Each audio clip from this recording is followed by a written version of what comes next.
Hi guys, thanks for tuning into the channel today. So here we are taking a look at my 2021 Suzuki DRZ400E.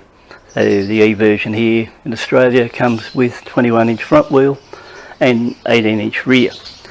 The other thing going for this bike, I think I paid roughly $9,500 for it. That's right away price. And now this is the Cape York edition. It's not fitted with the Cape York pack at the moment.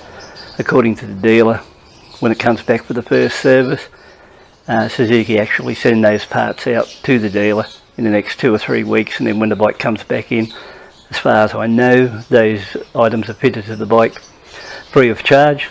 I think those Cape York kits, or what they class as a kit here, they are valued around $700.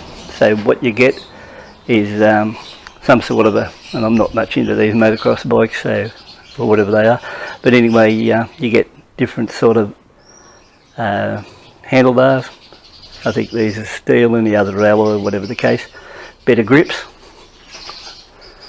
You'll get bark buster handguards. You'll get the Suzuki radiator guards, and you'll also get genuine Suzuki, as far as I know, the dash plate, and for some reason a different sort of an end cap here for the exhaust. So okay, so we'll see how that goes when that finally arrives. What I do notice at the moment, compared to what I'm used to, I've been riding a KLX 150 now, roughly 800 kilometres. If you look at the seat height on this bike, even though I put all the lamps went on to soften it, it's 33, say roughly 33 and a half, and then you jump up to this Suzuki and it's around that, I think pushing 37. So it's a fair jump up into that seat height. But I don't know, I think after I get out and test it, it should be okay.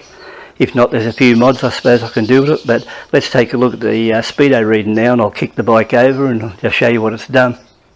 I've got 0.4 of a kilometre on the clock, so I might take her out and give her a bit of a run, tell you what I think of it.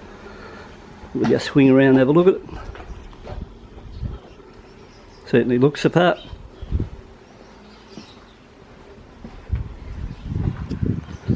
Give her a kick over.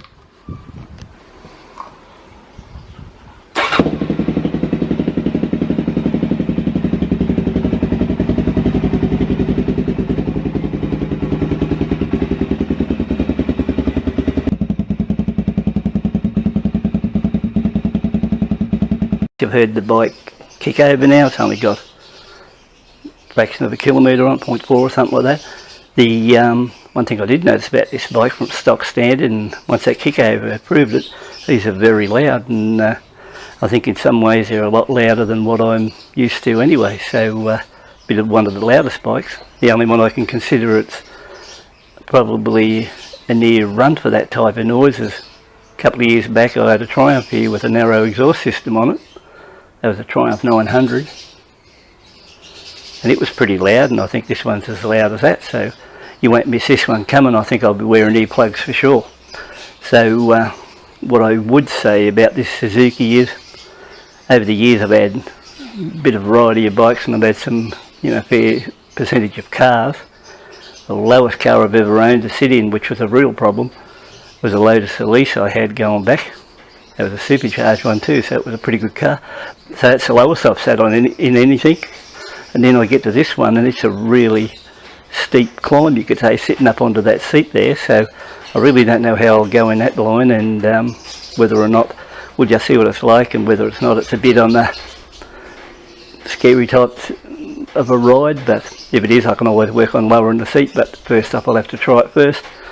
I did a bit of online research with these bikes, and they reckon a good idea would be straight up by what they call case saver covers.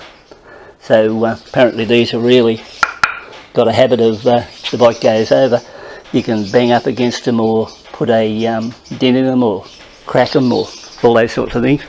So seeing these bikes have been out for quite a long time, there's a few fixes in that for them. So the other thing is the gear shifters, I reckon, could be a problem on this side here, where it's got a really sharp point